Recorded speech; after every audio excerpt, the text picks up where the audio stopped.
Olá, graça e paz, eu sou o Luiz Oliveira e você está no canal Auxílio EBD. Estamos comentando a revista Lições Bíblicas Adultos da CPAD para o quarto trimestre de 2021.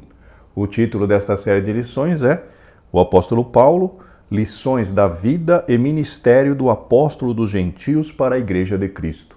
O escritor desta série de lições é o pastor Elienay Cabral. E chegamos hoje, meus irmãos, à lição de número 9, que tem por título Paulo e sua dedicação aos vocacionados. Meus irmãos, na lição passada nós tratamos a respeito do zelo de Paulo no discipulado dos novos crentes, dos novos convertidos.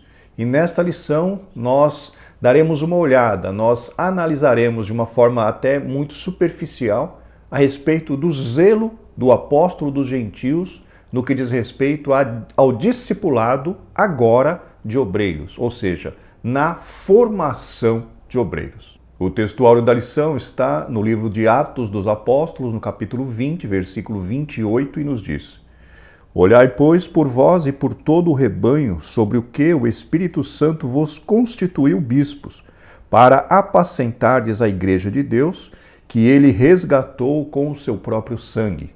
Já a verdade prática nos ensina, no reino de Deus, a liderança mais antiga zela pelas lideranças mais novas. Os jovens vocacionados precisam de cuidado e zelo. A leitura bíblica em classe está no livro de Atos dos Apóstolos, no capítulo 20, versículos 17 ao 34. Acompanhe esta longa leitura conosco, por favor. De Mileto mandou a Éfeso chamar os anciãos da igreja. E logo que chegaram junto dele, disse-lhes: Vós bem sabeis, desde o primeiro dia em que entrei na Ásia, como em todo este tempo me portei no meio de vós, servindo ao Senhor com toda a humildade e com muitas lágrimas e tentações que, pela cilada dos judeus, me sobrevieram. Como nada que útil seja, deixei de vos anunciar e ensinar publicamente pelas casas, testificando, tanto aos judeus como aos gregos, a conversão a Deus e a fé em nosso Senhor Jesus Cristo. E agora, eis que, ligado eu pelo Espírito, vou para Jerusalém, não sabendo o que lá me há de acontecer, senão o que o Espírito Santo de cidade em cidade me revela, dizendo que me esperam prisões e tribulações. Mas em nada tenho a minha vida por preciosa, contanto que cumpra com alegria a minha carreira e o ministério que recebi do Senhor Jesus para dar testemunho do Evangelho da graça de Deus. E agora, na verdade, sei que todos vós, por quem passei pregando o reino de Deus, não vereis mais o meu rosto. Portanto, no dia de hoje, vos protesto que estou limpo do sangue de todos, porque nunca deixei de vos anunciar todo o conselho de Deus. Olhai, pois, por vós e por todo o rebanho, sobre o que o Espírito Santo vos constituiu bispos, para apacentardes a igreja que ele resgatou com seu próprio sangue. Porque eu sei disto, porque eu sei isto, que depois da minha partida entrarão no meio de vós lobos cruéis que não perdoarão o rebanho, e que dentre vós mesmos se levantarão homens que falarão coisas perversas, para atraírem os discípulos após si.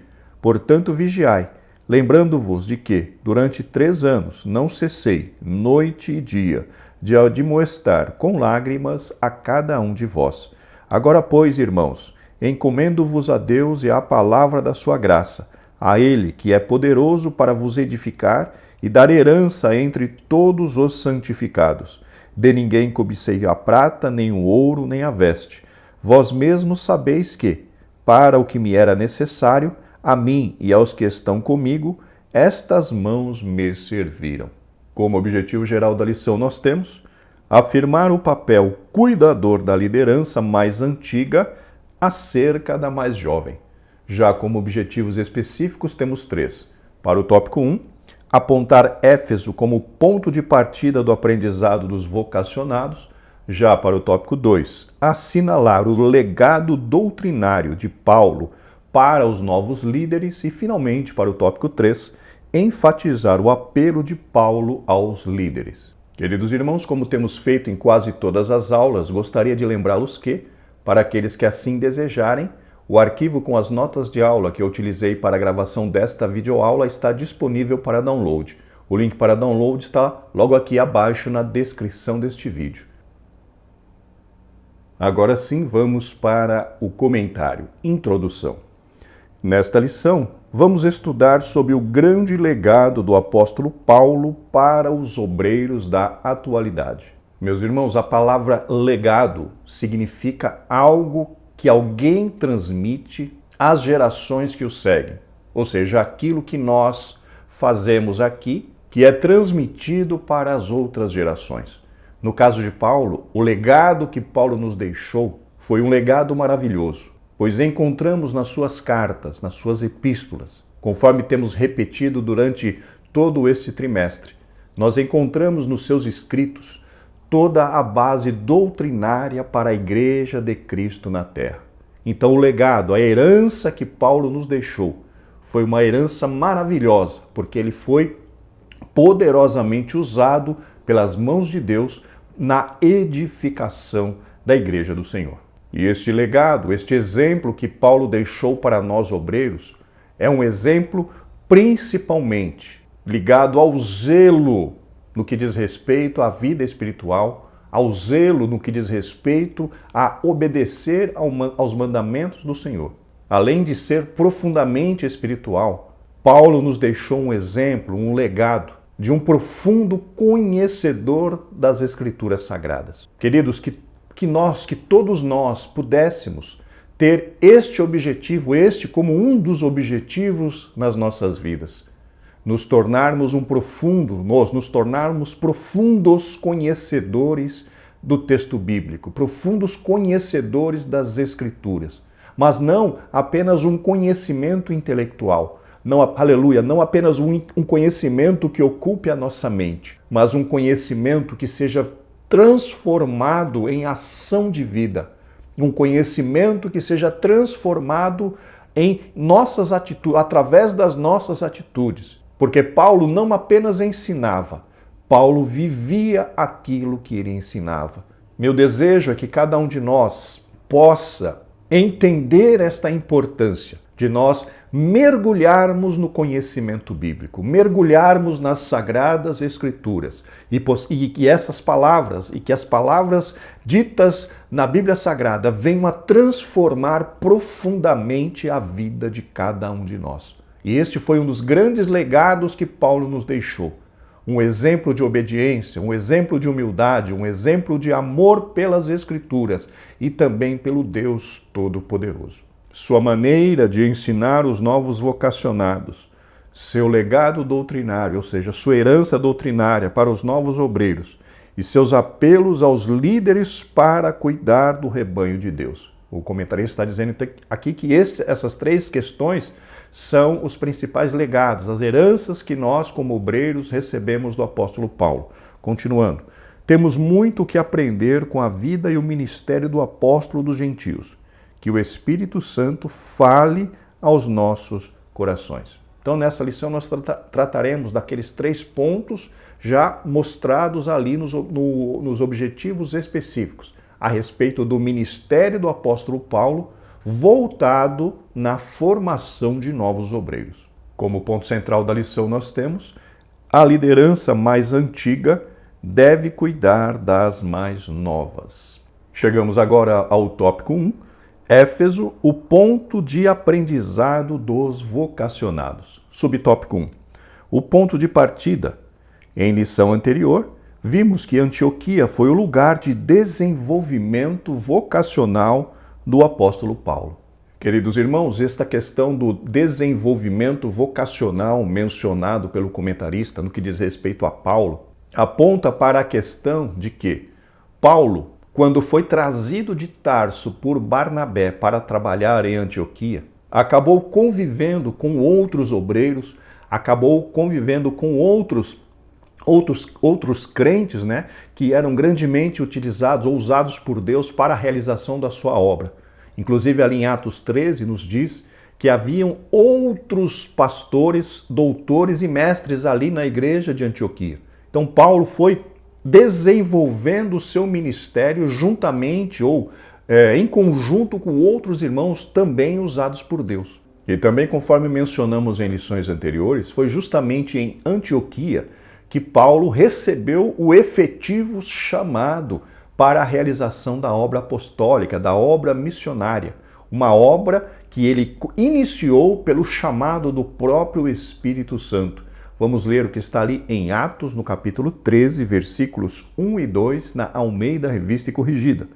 Na igreja que estava em Antioquia havia alguns profetas e doutores, a saber, Barnabé e Simeão, chamado Níger, e Lúcio Cirineu e Manaém, que fora criado com Herodes, o tetrarca, e Saulo. E servindo eles ao Senhor e jejuando, disse o Espírito Santo: apartai-me a Barnabé e a Saulo para a obra a que os tenho chamado. Então vejam, meus irmãos, que Paulo estava ali em Antioquia, desenvolvendo ali o seu trabalho de ensinar, de pregar, ou seja, ele estava desenvolvendo o seu ministério, e foi justamente ali, em Antioquia, que o Espírito Santo fez o chamado inconfundível para a vida de Paulo. Apartai-me a Barnabé e a Paulo, a Saulo, para a obra a qual os tenho chamado. Ali, meus irmãos, foi a efetivação, a confirmação do chamado apostólico, do chamado missionário, tanto para a vida de Barnabé quanto para a vida de Paulo. Em Éfeso, o apóstolo permaneceu mais tempo e, por isso, dali surgiu um local estratégico para formar novos discípulos. Conforme nós vimos, meus irmãos, em lição anterior, Paulo passou a primeira vez em Éfeso de uma maneira muito rápida, onde ele simplesmente pregou ali por alguns momentos, por um período muito curto, e depois saiu dali para ir para outro lugar. Isso aconteceu na sua segunda viagem missionária. Porém, foi na terceira viagem missionária é que Paulo efetivamente chegou a Éfeso para realizar aquela grande obra na qual Deus se utilizou da sua vida para fazer naquele lugar. E há uma questão bastante importante, é que, enquanto Paulo estava em Éfeso, toda a Ásia recebeu a palavra de Deus. Vamos ler o que está ali em Atos, no capítulo 19, versículo 10, na Almeida Revista e Corrigida. E durou isso por espaço de 2 anos, de tal maneira que todos os que habitavam na Ásia ouviram a palavra do Senhor Jesus, tanto judeus como gregos. Então percebam, meus irmãos, que o ministério executado por Paulo ali na cidade de Éfeso foi um ministério maravilhoso, onde o evangelho conseguiu se expandir por toda aquela região da Ásia e todas aquelas pessoas, tanto judeus como gregos, ouviram a respeito do evangelho de Cristo. Isso, queridos irmãos, representa um grande marco, vamos dizer assim, um grande objetivo alcançado pelo apóstolo dos gentios, no que diz respeito a todas aquelas pessoas terem ouvido falar a respeito do Senhor Jesus Cristo. Assim, preparar seus colaboradores vocacionados para atuar nas igrejas da Ásia era uma tarefa importante, pois o ministério de Paulo já estava mais independente dos apóstolos de Jerusalém, embora não perdesse a comunhão com a igreja-mãe. Na realidade, queridos irmãos, quando olhamos aqui o livro de Atos dos Apóstolos, nós não conseguimos encontrar, pelo menos, evidências claras a respeito dessa questão apontada pelo comentarista, no que diz respeito a Paulo está bastante preocupado na preparação de obreiros, principalmente na sua primeira e na segunda viagem missionária. O que nós encontramos, por exemplo, na primeira viagem missionária, depois que Paulo passa pregando por todas aquelas cidades, os irmãos se lembram ali do mapa que nós deixamos nas notas de aula, apresentamos até no vídeo. Paulo teve ali a sua jornada, as cidades pelas quais ele pregou o evangelho, e depois ele voltou 2 cidades, como diz aqui, né? A primeira viagem.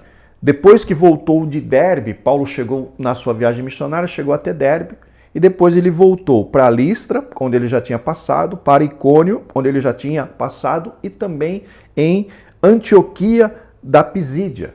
E nessas 3 cidades, ainda na primeira viagem missionária, Paulo acabou escolhendo anciãos para cuidar da igreja. Então percebam que já na primeira viagem missionária, Paulo se preocupou em eleger anciãos nas igrejas por onde ele passou. Leamos o que está ali em Atos, no capítulo 14, versículos 21 ao 23, na Almeida Revista e Corrigida. E tendo anunciado o evangelho naquela cidade, feito muitos discípulos, voltaram para Listra e Icônio e Antioquia, confirmando o ânimo dos discípulos, exortando-os a permanecer na fé, pois que por muitas tribulações nos importa entrar no reino de Deus. E havendo-lhes por comum consentimento eleito anciãos em cada igreja, orando com jejuns, os encomendaram ao Senhor em quem haviam crido. Notem, meus irmãos, que Paulo não teve tempo hábil de fazer uma preparação profunda de obreiros. Segundo Champlin, esta primeira viagem missionária durou apenas 2 anos. E pelo que nós vemos na Bíblia Sagrada, ele passou por 8 cidades em 2 anos. É um tempo muito curto, na minha visão, para se preparar verdadeiramente um obreiro. Então percebam que no começo ali do seu ministério apostólico, Paulo não tinha condições realmente de formar obreiros, no sentido de, você vai andar comigo 2 anos, 3 anos, 4 anos e você vai aprender e a partir de então você vai exercer o seu cargo ministerial. Não havia condição para isso no começo ali do ministério de Paulo. Nós veremos no decorrer da lição que Paulo realmente preparou outros obreiros para o trabalho na obra do Senhor, para o trabalho ali nas igrejas. Mas estes obreiros, eles foram pessoas que, por onde Paulo passava, essas pessoas deixavam o seu lugar e acabavam acompanhando Paulo pelas outras cidades pelas quais ele exerceu o seu ministério, justamente para que eles pudessem aprender, justamente para que eles pudessem ser, abre aspas, discipulados pelo apóstolo dos gentios. Então nós vemos aqui claramente 2 situações. A primeira situação eram os obreiros, os anciãos que iam, por exemplo, executar a função de pastores daquelas igrejas por onde Paulo havia passado e havia fundado, havia plantado.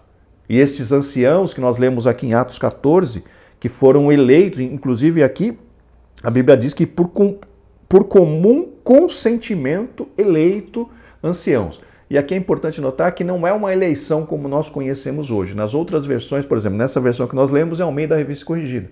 Na nova versão transformadora, se eu não me engano, diz que Paulo nomeou anciãos, ou seja, foi Paulo quem escolheu pessoas para estarem ali na direção da igreja com o consentimento da igreja por onde ele passava. Então, não foi uma ação, uma imposição de Paulo no que diz respeito à eleição, à escolha dos obreiros. A igreja estava em comum acordo que aqueles obreiros, aqueles anciãos, deveriam ser colocados como líderes da igreja. Mas percebam, foi pouquíssimo tempo que Paulo passou por ali. No meu entendimento, não daria para fazer uma formação completa de obreiros. Então, aqueles obreiros, numa primeira condição, eram anciãos escolhidos para tomar conta da igreja. Eram como se fossem pastores locais, pastores para apacentar aquele rebanho e trabalhar ali num discipulado mais simples, trabalhar ali na proteção destes cristãos, dessas ovelhas, né, para que elas não fossem arrebatadas pelo inimigo das nossas almas. E já uma outra parte ou uma outra característica do discipulado de Paulo foi justamente o que ele fez, por exemplo, com Tito. O que ele fez, por exemplo, com Timóteo. Tito e Timóteo andaram com Paulo por algum tempo e foram efetivamente discipulados, treinados para serem grandes obreiros. Tanto que Timóteo e também Tito eram obreiros de confiança de Paulo, a ponto de Paulo poder enviá-los para alguns outros lugares, para que tanto Tito quanto Timóteo pudessem estabelecer eles mesmos, pudessem colocar presbíteros para administrar as igrejas. Então percebam que nós temos aí no mínimo duas vertentes. Os anciãos que ocupariam a posição de pastores das igrejas, os presbíteros, os pastores que iriam apacentar a igreja local, e aqueles outros obreiros que foram preparados por Paulo para exercer um ministério mais abrangente, com um conhecimento mais sólido, com assim uma vida mais é rica no aprofundamento da palavra de Deus, e estas pessoas seriam os multiplicadores das doutrinas ensinadas pelo apóstolo Paulo. Então vejam, queridos irmãos, temos claramente uma divisão aqui, ou seja, duas características de obreiros. Os obreiros destinados à igreja local, a apacentar a igreja local, e obreiros treinados por Paulo, destinados justamente a disseminar, a espalhar, a fortalecer a transmissão da sã doutrina de Cristo por todas aquelas igrejas. Vejam que interessante, então, nós termos essa divisão de ministério. Não significa que um é mais importante do que o outro. O que significa, queridos, é que nós temos chamadas diferentes. Deus chama, Deus vocaciona, Deus traz obreiros com objetivos completamente diferentes. Cada um de nós tem uma chamada específica para exercer o ministério de Cristo nessa terra. Ninguém é igual a ninguém. Mas nós temos que nos basear, nós temos que olhar para pessoas idôneas, pessoas vocacionadas, pessoas de confiança, para que nós possamos aprender e amadurecer no ministério. Logo, sem uma boa preparação de novos líderes, a obra de Deus não pode ser feita com eficácia. É preciso cuidar das novas vocações. Aqui, meus irmãos, realmente é uma verdade. Não que haja mentira em alguma outra parte, mas realmente essa parte é uma parte bastante importante. São poucos os ministérios que se preocupam com a preparação de novos obreiros. Por misericórdia do Senhor, aqui em Limeira, onde congregamos, onde servimos ao Senhor no interior de São Paulo, sob o ministério do pastor Levi Ferreira de Souza, aqui no nosso ministério nós não podemos reclamar no que diz respeito a essa questão de preparação de obreiros. Nós temos aqui em Limeira todos os anos. Agora na pandemia, nesse período, desde o ano passado para cá, as coisas mudaram por conta dessa questão do afastamento social. Mas aqui em Limeira, historicamente, nós temos 2 eventos anuais no que diz respeito à preparação de obreiros. No mês de setembro e outubro, nós temos o que a igreja convencionou como Escola Bíblica de Obreiros. É uma semana onde temos ministrações dos grandes pastores aqui do estado de São Paulo, pregando na nossa igreja aqui em Limeira, na nossa sede, dando instrução para os obreiros. E além dessa questão da EBO, que é chamada aqui Escola Bíblica de Obreiros, que era feita normalmente entre os meses de setembro e outubro de cada ano, nós temos durante o Carnaval. No Carnaval, aqui na nossa igreja, aqui em Limeira, nós temos, no período do Carnaval, nós temos a festa da Mocidade do Campo. Então a mocidade usa a igreja sede, a parte de cima da igreja sede, que é justamente o templo do Senhor, para fazer as suas festividades. Normalmente eles fazem as festas na sexta, sábado, domingo, segunda e terça. Tem 5 dias de festa.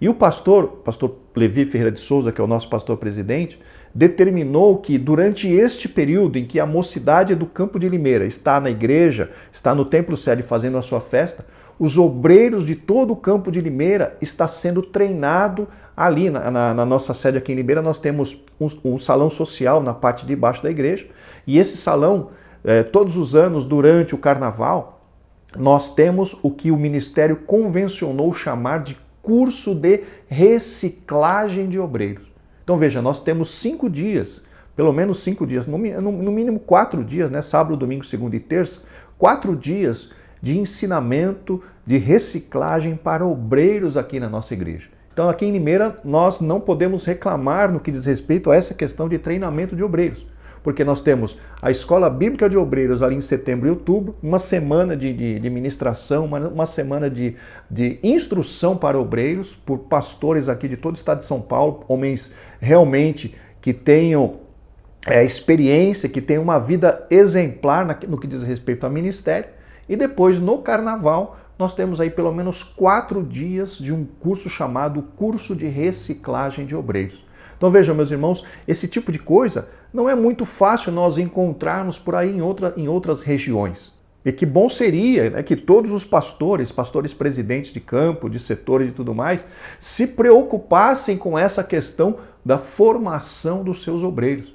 Porque, queridos, não existe, isso é um ponto até que eu gostaria de mencionar em relação a professores de escola dominical, não existe, no meu entendimento, formação de professor de escola dominical. Por que não existe formação? Porque um professor de escola dominical nunca se forma. Ele todos os dias ele está aprendendo, todos os dias ele está crescendo. E alguém olhando para este nome, a formação de professores, a pessoa pode cair na armadilha dizendo: não, eu já fiz o curso de formação, eu já sou professor. Não, queridos, um professor de escola dominical precisa ser um eterno aprendiz. Um professor de escola dominical precisa ser alguém que está aprendendo, está crescendo, está se desenvolvendo todos os dias. E não importa se nós temos 20, 30, 40, 50 anos de ministério de ensino, sempre nós temos o que crescer, sempre nós temos o que melhorar, sempre nós temos mais e mais em extrair da Bíblia Sagrada, porque a Bíblia é uma fonte infinita de conhecimento, de informação e de transformação. Então não existe, no que diz respeito a professor de escola dominical, no meu entendimento, essa questão de formação. O que nós podemos dar a um professor de escola dominical é uma base inicial de conhecimento, na qual ele vai se apoiar para continuar crescendo todos os dias no seu conhecimento, na sua graça, na sua experiência, e com isso ele ganha condição de ensinar a outros. Um professor de escola dominical que para de aprender, ele praticamente está enterrando o seu ministério de ensino.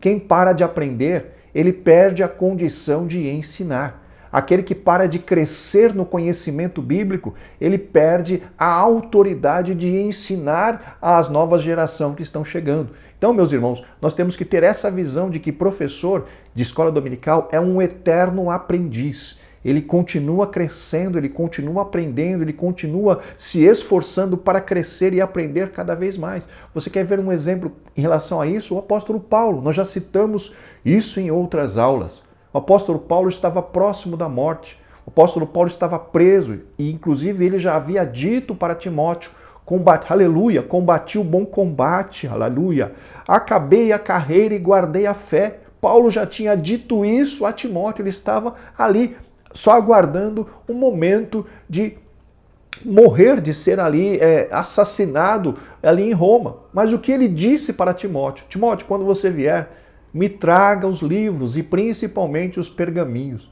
Como é, meus irmãos, que alguém que já sabe que vai morrer, como é que alguém que já sabe que já tem pouquíssimo tempo de vida, se preocupa em que Timóteo trouxesse para ele os livros, principalmente os pergaminhos? Isso nos mostra que Paulo ainda entendia que mesmo antes de morrer ele tinha que continuar crescendo, tinha que continuar aprendendo, tinha que continuar estudando, porque este é o objetivo de todos nós como crentes. E no que diz respeito ao ministério, é exatamente a mesma coisa. Nós não recebemos um diploma de obreiros.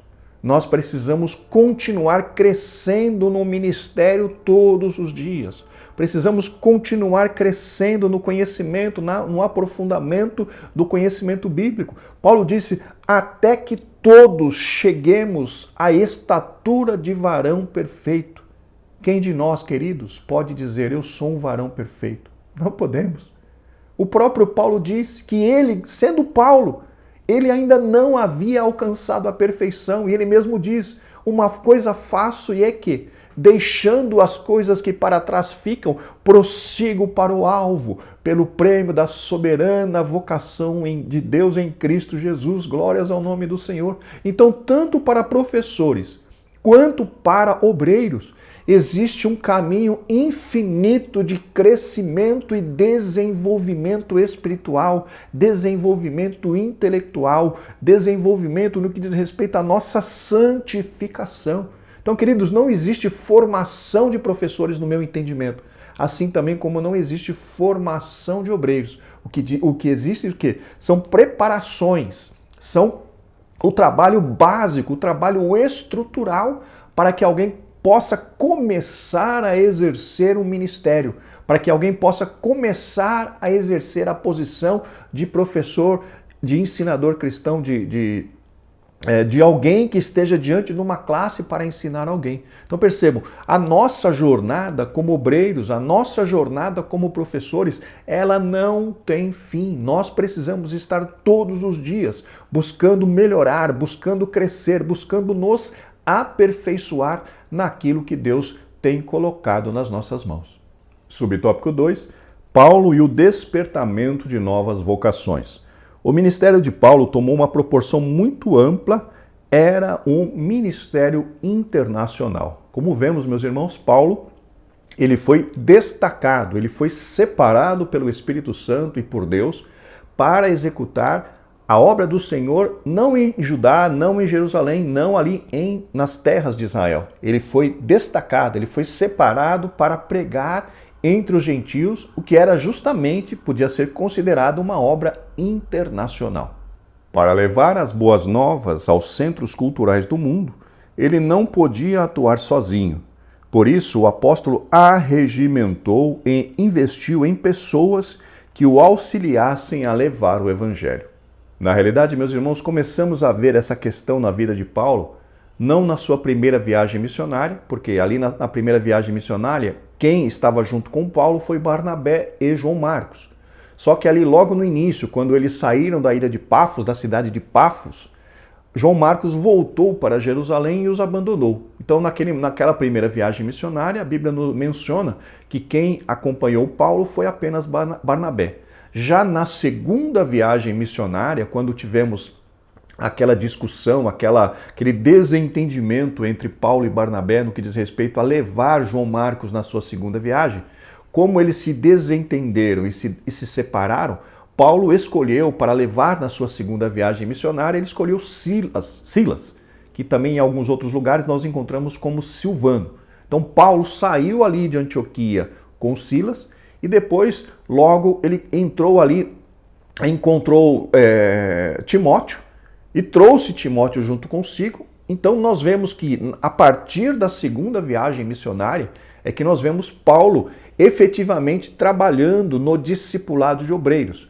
Trabalhou com Silas, trabalhou com Timóteo e a partir daí nós vemos no livro de Atos que outras pessoas começaram a acompanhá-lo nas suas viagens justamente para que ele os preparasse no que diz respeito, conforme nós mencionamos há pouco, não simplesmente para serem pastores. E por favor, não estou querendo minimizar a importância dos pastores locais.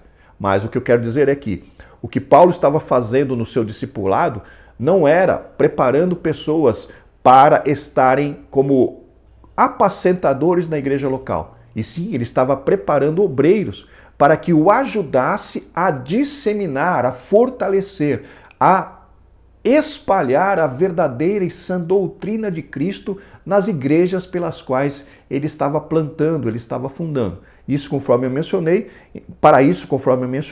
a Bíblia diz claramente que tanto Timóteo quanto Tito estavam envolvidos nessa questão de disseminar, de fortalecer, de estabelecer a sã doutrina nas igrejas por onde Paulo passou.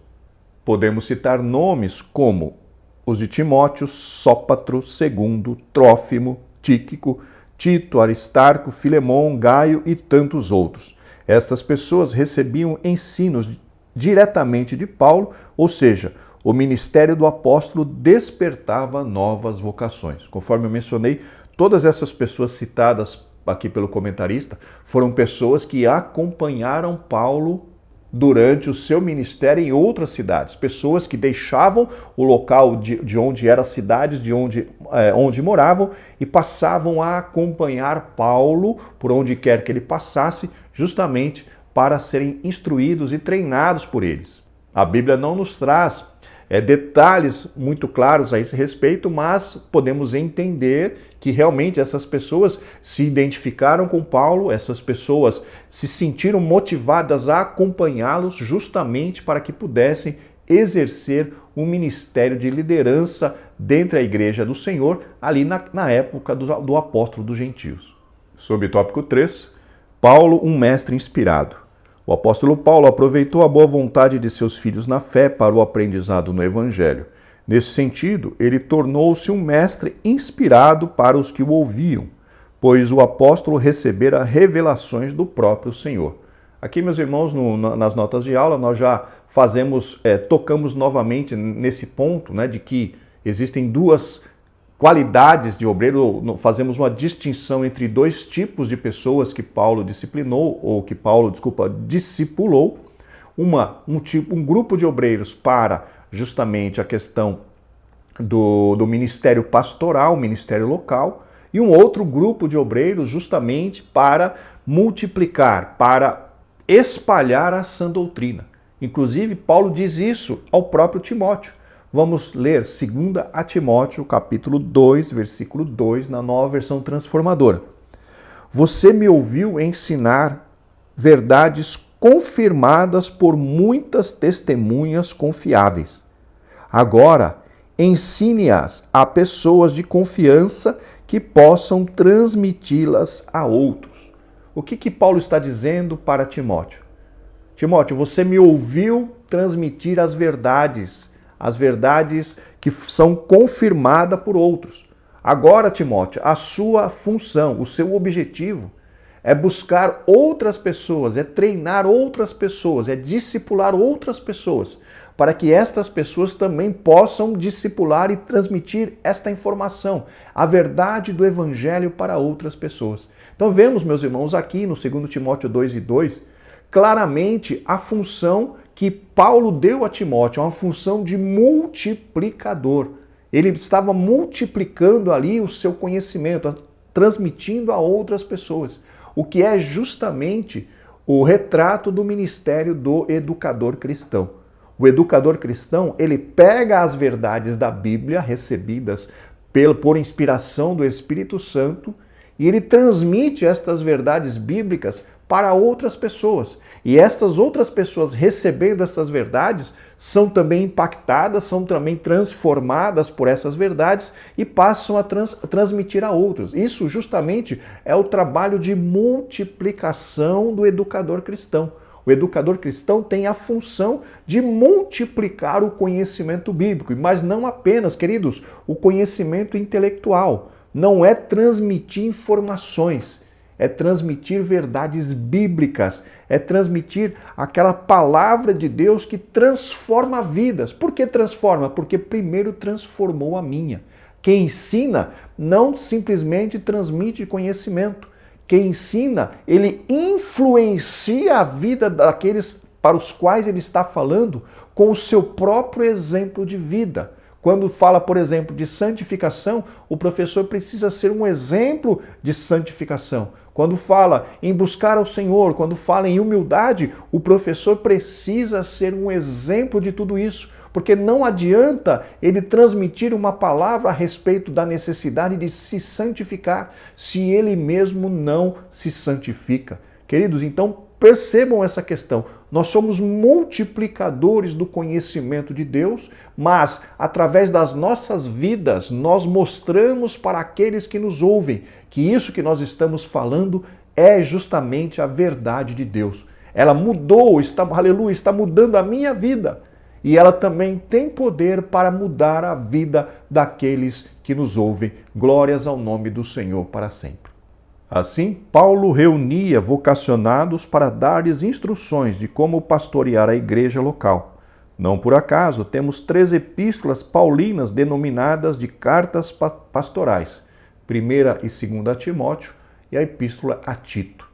E essas 3 epístolas, queridos, são epístolas muito ricas no que diz respeito a instruções para pessoas que lidam com obreiros, que eram justamente as funções exercidas tanto por Timóteo quanto por Tito.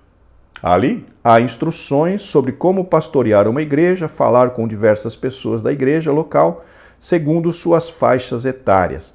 E aqui, meus irmãos, realmente Paulo faz essa recomendação tanto a Tito como a Timóteo, a respeito de quê? A respeito de todas as faixas etárias que temos na igreja, desde as crianças até os anciãos.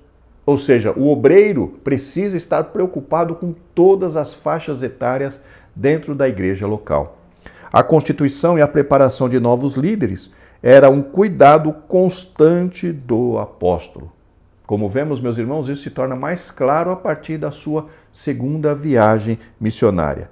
Esse deve ser o nosso cuidado também, pois a estabilidade ministerial da igreja local depende disso. Conforme nós mencionamos, aqui em Limeira, no interior de São Paulo, temos a grata satisfação de ter um pastor, de ter um ministério que se preocupa justamente com a formação, com a reciclagem de novos obreiros. Conforme mencionei, não é formação, mas justamente com a preparação da base ministerial, da base do conhecimento, dos fundamentos para que alguém consiga começar a exercer um cargo eclesiástico, um cargo ministerial. Lembrando que nós nunca podemos parar de crescer, nunca podemos parar de aprender, porque tanto para obreiros quanto para professores, educadores cristãos, o crescimento não tem fim, porque a nossa base de alvo, o nosso alvo a ser alcançado é Cristo Jesus. Nós estamos caminhando para a perfeição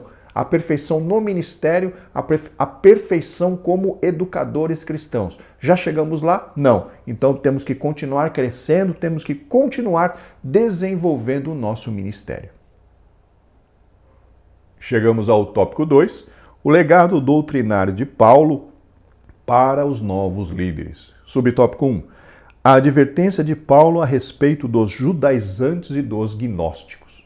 Quem eram os judaizantes? Durante o ministério de Paulo, muitos judeus acolheram a mensagem apostólica e tornaram-se cristãos, mas nem todos aceitavam a liberdade cristã dos gentios. Na realidade, meus irmãos, a maioria absoluta dos judeus não havia compreendido na época de Paulo a respeito da salvação unicamente pela fé em Cristo Jesus. E justamente por este motivo é que Paulo sofreu as suas maiores perseguições, inclusive quando ele voltou para Jerusalém, ali já no fim do seu ministério. Os judeus não compreendiam a salvação pela fé, simplesmente pela fé em Cristo Jesus. Por isso, alguns deles torceram o ensino do apóstolo, afirmando que a salvação dos gentios dependia da observância da lei mosaica. A Bíblia nos menciona, meus irmãos, que Paulo e Barnabé tiveram uma grande contenda com estes judeus judaizantes, porque eles queriam que os discípulos de Cristo, que foram salvos dentre os gentios, observassem também a lei de Moisés. O que Paulo e Barnabé foram tremendamente contrário, fortemente contrário, a ponto de eles precisarem se dirigir a Jerusalém para poder sanar essa dúvida. Essa informação, esta história nós encontramos ali em Atos, no capítulo 15. Então vejam que Paulo já enfrentava essa dificuldade já bem no início do seu ministério entre os gentios. Assim exigiam que os gentios convertidos observassem a lei, tais como alguns aspectos, a prática da circuncisão, a guarda do sábado judaico, a observância dos ritos que envolviam datas e comidas. Parecia que a graça de Deus não era mais suficiente. Contra isso, Paulo se levantou corajosamente. Para isso, meus irmãos, eu gostaria de ler com vocês Atos capítulo 15, versículos 1 e 2 na Almeida Revista Corrigida. Atos 15, 1 e 2 na Almeida Revista Corrigida.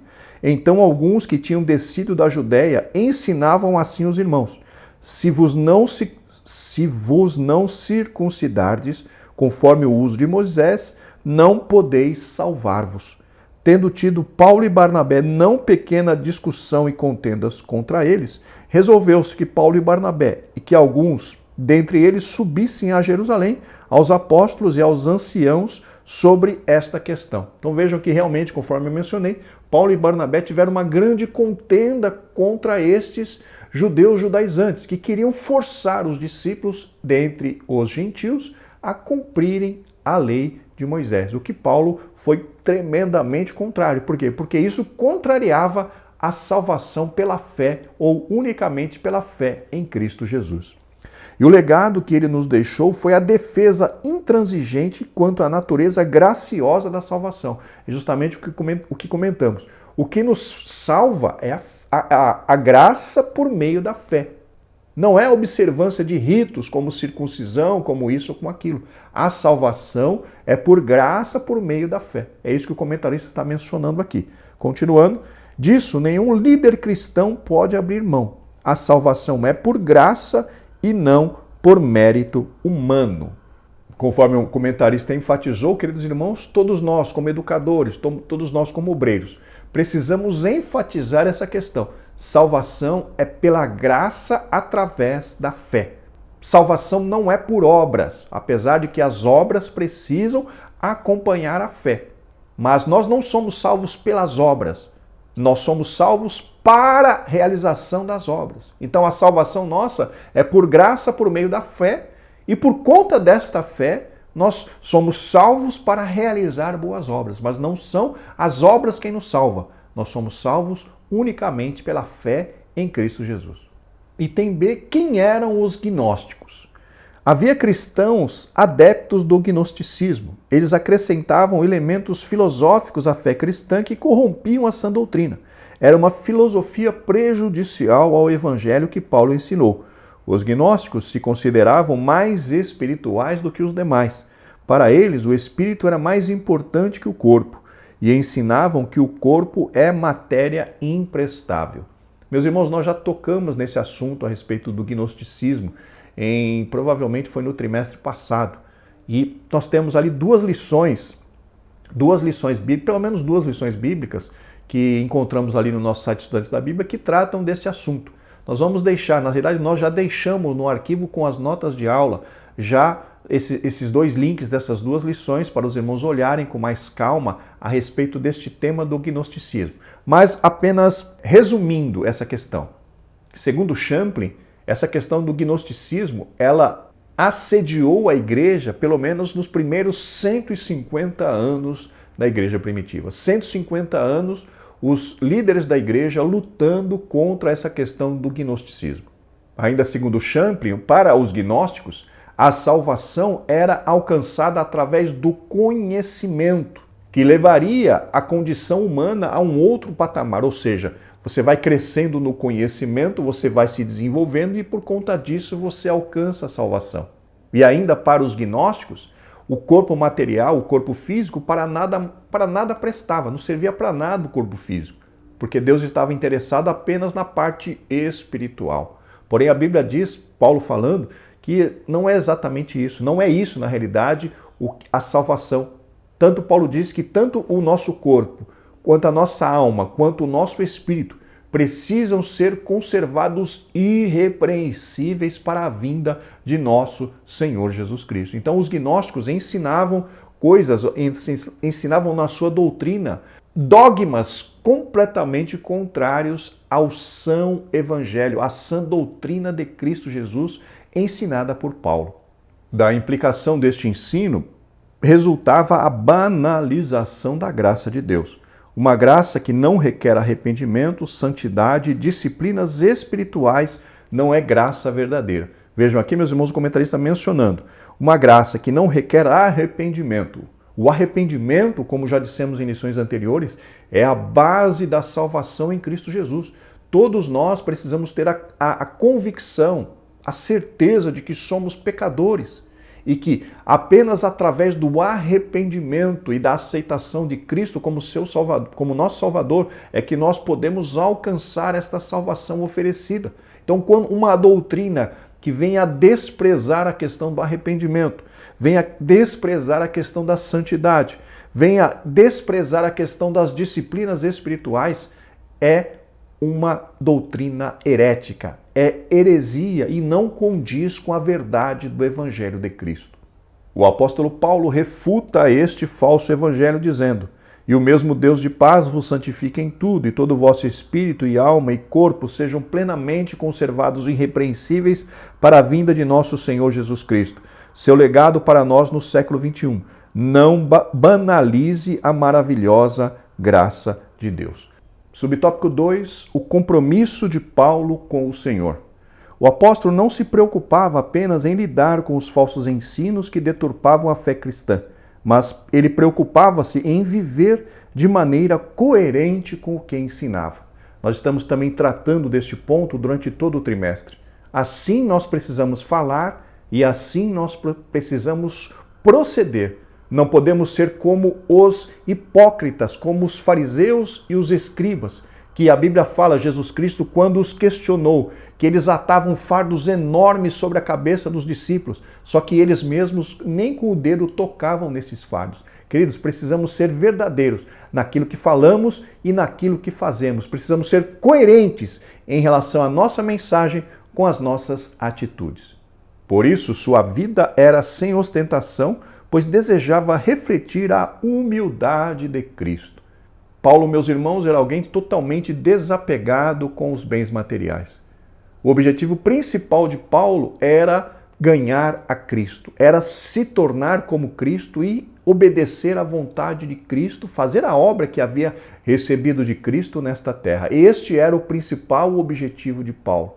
Inclusive, ele mesmo diz que mesmo ele tendo um profundo conhecimento, sendo um erudito, tanto nas Escrituras quanto na questão da filosofia, a palavra de Paulo aos Coríntios foi, ele falando, né? Eu não vos apresentei um discurso de sabedoria humana, mas eu preguei a Cristo e este crucificado. Ou seja, Paulo, ele baseava a sua mensagem evangelística no poder de Deus, na manifestação do Espírito Santo, para que a fé das pessoas, a salvação das pessoas não se baseasse na sabedoria humana, mas no poder de Deus. E conforme eu mencionei em lições anteriores, ele depois não é que a igreja, a salvação é só no poder, é no poder, mas depois ele entrava na parte da instrução. Então, a fé, a salvação era baseada na fé em Deus, no poder de Deus, mas depois Paulo trabalhava na instrução intelectual. Então, o poder de Deus não está separado da instrução, do conhecimento, da intelectualidade. Uma coisa completa a outra. Fé no poder de Deus, fé nos milagres, fé nas maravilhas, mas o apoio escriturístico, o apoio dentro da palavra de Deus para todas estas ações. E era assim que Paulo trabalhava. Paulo não estava interessado em reconhecimento humano. Paulo não estava interessado em enriquecimento em cima dos discípulos. Paulo estava interessado em apenas fazer a vontade de Deus. Em sua despedida dos obreiros de Éfeso, o apóstolo procurou deixar um testemunho de amor ao Senhor e à sua igreja. Queridos, conforme nós já mencionamos, Paulo fez uma declaração que ainda hoje impacta a nossa vida. Mas em nada tenho a minha vida por preciosa, contanto que cumpra com alegria a minha carreira e ministério que recebi do Senhor Jesus para dar testemunho do evangelho da graça de Deus. Veja, meus irmãos, que com isso, ele nos mostra que ele estava totalmente empenhado em fazer unicamente a vontade de Deus.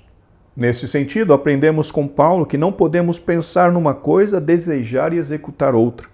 Agir assim é viver numa profunda incoerência e confusão espiritual. É preciso pregar os ensinos de Cristo e refleti-los tanto na vida privada quanto na pública. É o que nós já estamos mencionando durante essa lição, meus irmãos. A coerência entre aquilo que se prega e aquilo que se vive. Precisamos pregar o que vivemos e viver o que pregamos. Não podemos pregar uma coisa e viver outra, não podemos dissociar, separar, afastar a nossa pregação da nossa forma de vida. Temos que pregar o que vivemos e viver o que pregamos, senão nós seremos reprovados. Chegamos agora ao tópico 3. Paulo apela aos líderes. Subtópico 1. Sobre o desprendimento do obreiro para realizar a obra de Deus. O apóstolo fala sobre o desapego material na vida do obreiro. Meus irmãos, aqui precisamos fazer uma distinção em relação a essa questão. O desapego material não significa que temos que trabalhar de graça. Compreendam essas questões. O desapego não significa que temos que trabalhar de graça. O próprio apóstolo Paulo diz que todo obreiro é digno do seu salário. Algumas pessoas confundem aquela questão do Senhor Jesus Cristo quando ele diz lá, de graça recebei, de graça dai. Se você olhar o contexto da passagem que o Senhor Jesus Cristo mencionou isso, de graça recebestes e graça dai, o Senhor Jesus Cristo está falando diretamente a respeito do poder de Deus. Como assim do poder de Deus? O Senhor Jesus Cristo fala, Expulsai os demônios, curai os enfermos, ressuscitai os mortos, de graça recebestes, de graça dai. O que ele está se referenciando? Justamente a este poder. Curai os enfermos, não posso cobrar para curar enfermos. Expulsar o demônio, não posso curar, não posso cobrar para expulsar demônio. Ressuscitai os mortos, não posso cobrar para ressuscitar mortos. Não posso cobrar para ser usado por Deus através dos dons maravilhosos. De graça nós recebemos e de graça nós temos que dar. Por quê? Porque é o Senhor quem opera através de nós. Porém, queridos irmãos, no que diz respeito à vida do obreiro, o próprio apóstolo Paulo diz que é digno o obreiro do seu salário. E ele ainda fala em outro lugar que aquele que vive, aquele que está no altar, trabalha no altar, precisa viver do altar. Então, queridos irmãos, o que acontece? Existem muitas confusões em relação a isso e nós vemos muitas pessoas pela internet, principalmente, falando: você agora quer cobrar para fazer a obra de Deus. E usam esse texto de Mateus dizendo: a Bíblia diz que nós recebemos de graça nós precisamos dar. Queridos, o trabalho precisa ser remunerado. O trabalho, mesmo dentro do Evangelho, precisa ser remunerado. E essa é uma das bandeiras que eu acabei de defender em relação a vocês a respeito da compra dos livros. O trabalho cristão precisa ser remunerado, porque a Bíblia diz que digno é o obreiro do seu salário.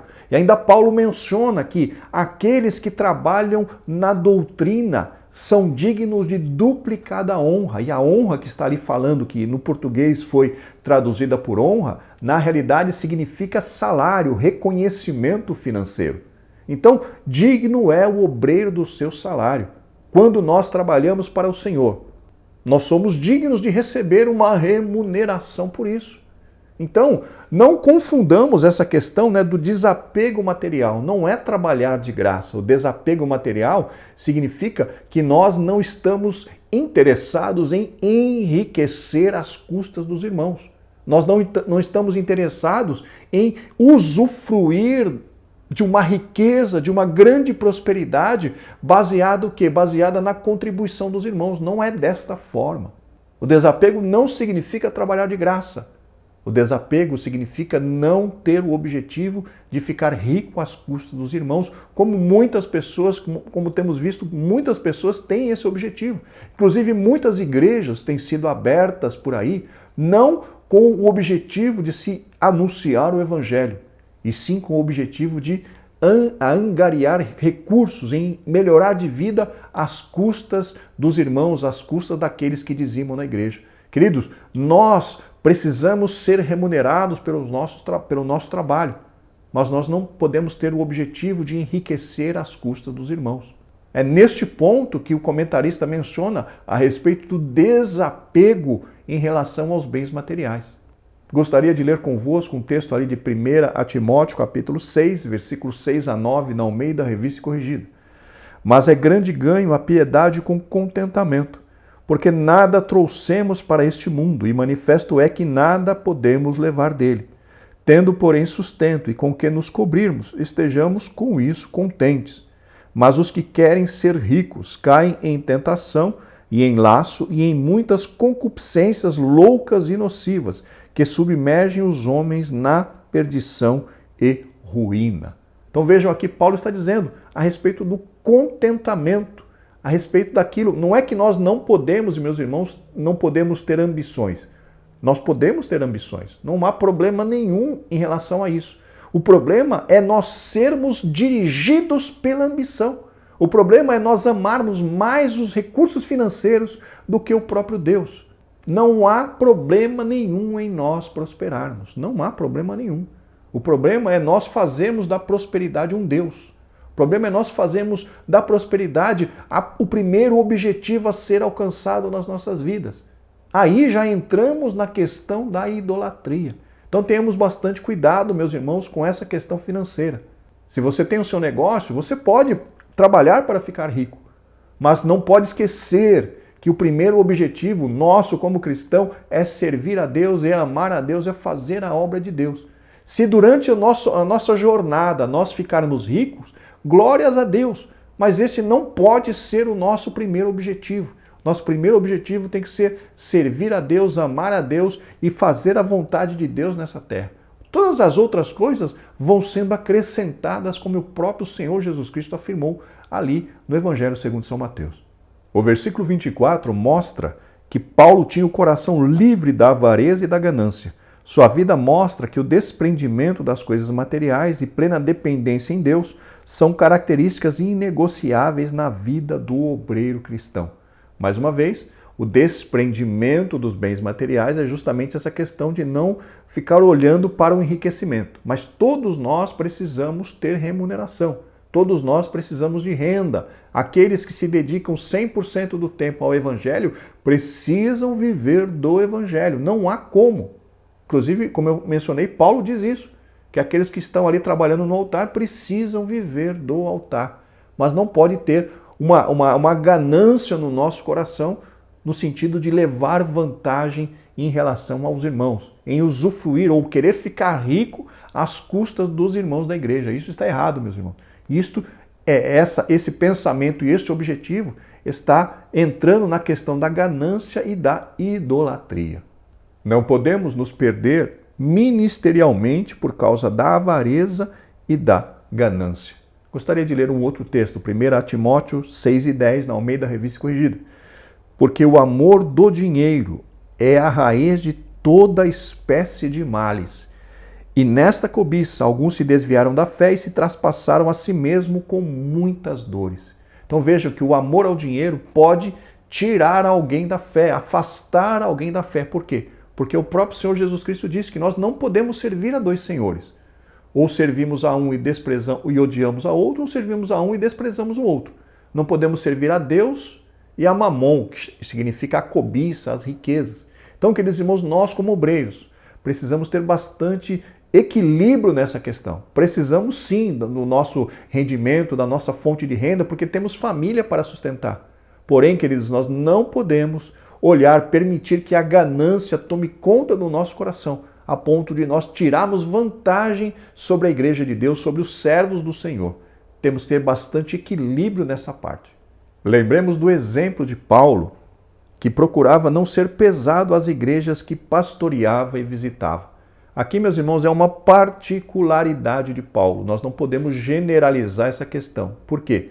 Porque Paulo, mesmo dizendo que o obreiro ele tem que viver do altar, Paulo decidiu por si só não usar dessa prerrogativa, desse direito que ele tinha. Então o que acontece? Paulo, ele não aceitava ser sustentado pela igreja por onde ele estava trabalhando. Ele recebia ajuda de outras igrejas por onde ele tinha passado, ou então ele trabalhava fazendo tendas, porque ele tinha uma profissão de fazer tendas. E ele decidiu viver desta forma, foi uma decisão de Paulo. Mas não há nada de errado em alguém que queira viver recebendo remuneração pelo seu trabalho. Aquele que se dedica 100% à igreja precisa receber um salário da igreja. Aquele que se dedica 100% à obra de Deus precisa ser sustentado pela obra de Deus. Paulo não quis usar desse direito e vamos dizer assim, foi uma decisão dele. Nós não podemos generalizar essa questão, queridos. Nós não podemos generalizar. Todo pastor que se dedica, que tem dedicação exclusiva, 100% na obra, precisa ganhar um salário digno, precisa ganhar realmente uma condição financeira, precisa ter a condição financeira de sustentar a sua família de maneira digna. Isso é um direito garantido na Bíblia Sagrada. Subtópico 2, sobre o cuidado pessoal do obreiro. Paulo tinha uma liderança exemplar diante das pessoas, mas ele sabia que isso não bastava. Por isso, no versículo 28, ele diz: olhai por vós mesmos. Assim aconselhou os obreiros que olhassem para si mesmos. Esse olhar para si mesmo, meus irmãos, tem no mínimo duas dimensões. A dimensão física, a dimensão corporal e também a dimensão espiritual, a dimensão emocional, a dimensão imaterial, como podemos dizer. Na dimensão física, nós temos que cuidar, meus irmãos, da nossa saúde, na alimentação, no exercício físico, nas horas de sono, no descanso. É interessante que em muitos lugares as pessoas ainda têm o preconceito ou o pensamento errado de que pastor não pode tirar férias. Querido, pastor é ser humano. Ele precisa cuidar da sua saúde física, da sua saúde mental. Um pastor que não tire férias, ele vai entrar no estresse, ele vai entrar no que hoje chamamos de burnout, numa pressão muito grande. E isso vai fazer muito mal para a sua saúde física e também para a sua saúde espiritual, mental, social. Nós vemos que muitos pastores no passado estavam se suicidando como resultado justamente de uma vida sem descanso, de uma vida sofrendo fortíssimas pressões de todos os lados. E infelizmente esses pastores tiraram a sua vida. Isso nos mostra a grande importância que há na questão do pastor se cuidar. Pastor tem direito a férias sim, pastor tem direito a descansar sim, ele é um ser humano como todos nós e nós precisamos valorizá-lo nesse sentido. Não vamos murmurar, o pastor tirou 30 dias de férias, glória a Deus. Todos os trabalhadores têm o direito de 30 dias de férias por ano, é um direito garantido pela CLT. E quando um pastor que tem a sua vida totalmente dedicada ao ministério tira férias, nós vamos reclamar, nós vamos murmurar, nós vamos falar que o pastor agora está descansando com o dinheiro dos crentes. Queridos, que venhamos a amadurecer, que venhamos, meus irmãos, a ser justos nas nossas palavras. O pastor merece férias, ele precisa tirar férias para cuidar da sua saúde física, da sua saúde mental. Então, e a outra face dessa questão é também a questão espiritual. Ele precisa guardar-se, ele precisa, vamos dizer assim, guardar a sua mente, estar sempre em equilíbrio para que ele possa realizar a obra do Senhor de forma eficaz. Cuidar de si mesmo é muito importante para todos nós. Não precisa ser o pastor da igreja. Para todos nós precisamos cuidar de nós mesmos. Nós precisamos cuidar do templo do Espírito Santo, que é o nosso corpo, precisamos cuidar da nossa mente, precisamos cuidar de nós, para que possamos, depois disso, cuidar das outras pessoas. Às vezes, na caminhada ministerial, podemos passar a ideia de super-homens. Entretanto, a experiência nos ensina que não somos intocáveis pelas circunstâncias externas. É preciso cuidar do corpo, da alma e do espírito. Assim, antes de cuidar do rebanho de Deus, o obreiro deve zelar pela sua saúde física, emocional e espiritual. Portanto, devemos cuidar de nós mesmos para cuidar do povo de Deus, conforme nós mencionamos. Todo cuidado é importante. Nós não podemos ter a vaidade, não podemos ser extremamente vaidosos. Um pouquinho de vaidade não faz mal, no sentido de a pessoa quer ficar magra. Existe a questão estética, mas existe também a questão da saúde. Pessoas que estão acima do peso sentem maior dificuldade para fazer as coisas, sentem maior dificuldade para caminhar, enfim. Então, queridos, se nós conseguirmos manter a saúde, manter o corpo numa condição funcional, isso vai ser muito bom para nós no sentido da saúde e também vai ser bom para nós no sentido da, abre aspas, da vaidade. Quem é que não tem prazer em se olhar no espelho e ver que está bem, que está com um corpo bom, com um corpo não muito gordo, nem muito magro, está com um corpo estético? Isso faz bem para nós. Quem não gosta disso? Se você falar que não gosta disso, você está mentindo. É sempre bom nós olharmos e olharmos para nós mesmos e ficarmos satisfeitos com aquilo que nós vemos. Não no sentido vaidoso da coisa, mas dizer, graças a Deus, Senhor, te louvo por este corpo que tu me deste, te louvo por essa condição de saúde que tu me deste. Estou fazendo a minha parte, mas também estou sendo ajudado e abençoado por Deus. Então veja, meus irmãos, é muito importante nós darmos prioridade nessa questão de cuidarmos de nós mesmos. Porque se alguém estiver enfermo por conta de uma negligência, isso significa que a pessoa falhou em cuidar do templo de Deus, que é o corpo em que está vivendo. Nós somos responsáveis por cuidar do templo de Deus, que é esse corpo que nós recebemos. Nós somos responsáveis.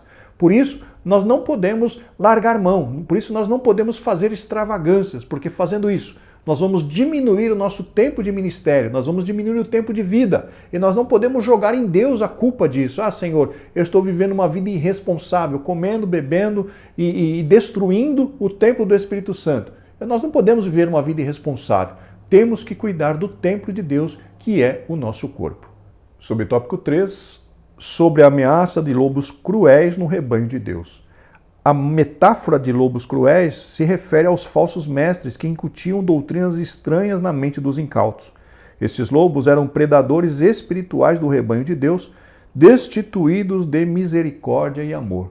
Esses lobos cruéis, meus irmãos, são os mercenários, aqueles que vêm para a igreja para fazer negócio com os irmãos, para tirar vantagens, para adquirir, para obter vantagens pessoais em relação ao ministério. Não é aquele que se doa, é aquele que cobra, é aquele que vem para tomar, para tirar vantagem do meio do povo. Esses, infelizmente, nós temos muitos por aí. E nós, como cristãos, precisamos estar atentos a esse respeito. A Bíblia diz que eles fariam negócios de nós. Pessoas sem escrúpulos, pessoas que estão na igreja justamente para tirar vantagem. Não estão servindo a Deus, Paulo diz, estão servindo ao seu próprio ventre. E infelizmente, queridos irmãos, temos visto muito isso acontecer no meio das nossas igrejas. Nesse sentido, o apóstolo convoca os obreiros a terem compromisso de cuidar de cada ovelha do rebanho, ensinando-a e protegendo-a. A necessidade realmente do pastor de pastorear, apacentar, cuidar das ovelhas. Isso requer um esforço maior do pastor estar entre as ovelhas, porque, irmãos, pastorear não é simplesmente dirigir culto. Dirigir culto, até um jovenzinho, até uma criança que cresceu na igreja sabe dirigir culto. Cantar os hinos da harpa, fazer a leitura oficial, fazer a oração, dar oportunidade para o coral, oportunidade para o ciclo de oração, oportunidade para isso, oportunidade para aquilo, hora da palavra, oferta, acabou o culto. Qualquer um sabe dirigir culto, mas pastorear e apacentar é justamente cuidar das igrejas, cuidar das ovelhas, fazer a visita, fazer a oração, estar ali disponível para ouvir, para aconselhar, para justamente cuidar dessas ovelhas. Este é o trabalho pastoral e não simplesmente dirigir cultos. Portanto, estejamos atentos contra os predadores que atacam o rebanho do Senhor. Precisamos desempenhar com fidelidade o nosso papel de guardiões e protetores do rebanho de Deus. Esta última frase é justamente para os pastores, para aqueles que têm a responsabilidade de estar pastoreando, estar apacentando a igreja de Deus. E existe, irmãos, uma cobrança da parte do Senhor nessa questão. O Senhor julgará os pastores pelas suas obras. O Senhor julgará os pastores por aquelas almas que esses pastores receberam de Deus e não cuidaram delas. Que possamos fazer a obra do Senhor com zelo e com dedicação para que o nome do Senhor seja glorificado em tudo através das nossas vidas. Chegamos, meus irmãos, ao fim desta aula, vamos para a conclusão. A vida do apóstolo Paulo deixa um grande legado, uma grande herança para os obreiros da atualidade. Sua maneira de despertar novas vocações, sua herança doutrinária para a nova geração de trabalhadores e seu apelo aos obreiros para cuidar do rebanho de Deus são marcos importantes para nortear os ministérios dos vocacionários de Deus. É tempo de desenvolver novas vocações. Muito obrigado pela sua presença, pelo seu apoio, pela sua oração. Somente o Senhor pode recompensar a cada um de vocês por todo o apoio dado ao nosso humilde trabalho. Semana que vem estaremos de volta, se Deus quiser, para comentar a lição de número 10. Graça e paz.